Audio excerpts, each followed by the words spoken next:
আসসালামু আলাইকুম গাইস, আশা করি সকলেই ভালো আছেন। তো নতুন করে একটা ব্লগ ভিডিও নিয়ে আসছি আপনাদের জন্য।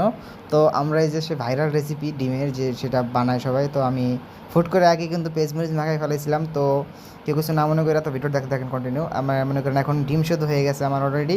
দেখেন আপনার ভাবি এখন আপনার ভাবির ডিম সেদ্ধ সিলতেছে। তো আমরা তিনজন, সেজন্য একজন বাইরে, সেজন্য দুইটা ডিম সিদ্ধ করে আমরা সবাই মিলে খাবো। আর অলরেডি কিন্তু ডিম সিলা কমপ্লিট হয়ে গেছে আমাদের। তো আমরা ডিম সিলা ফেলাইলাম, তো এখন আমরা এটা আপনাদের সামনে উপস্থিত করবো কীভাবে খাই, তো দেখতেই থাকেন। তো দেখেন আমরা অলরেডি কিন্তু বানাই ফেলাইছি। তো এখন আপনার ফার্স্টে আপনার ভাবির দিমু, দেখে আপনার ভাবির রিয়াকশন দেখেন। তো দেখেন আপনার ভাবির নিয়ে মনে করেন কীরকম কী করে, তো এটা আপনারা নিজের চোখে দেখবেন। আর মনে করেন সে মনে করেন একটু ঝাল কম খায়, আমি বাড়াই দিছি। তো দেখেন অল্প একটু কামড় দিয়ে মনে করেন সে ওখান থেকে মনে করেন সে ঢং মং শুরু করে দিয়েছে, কারণ মায়া মানুষ মানে ঢং। তো আপনারা জানেননি। তো দেখেন আমি এখন আপনাদের রিভিউটা দিব। মানে এটা আমি তো আবার ঝাল মনে করেন, যেটা মনে করেন হাত দিয়েই মনে করেন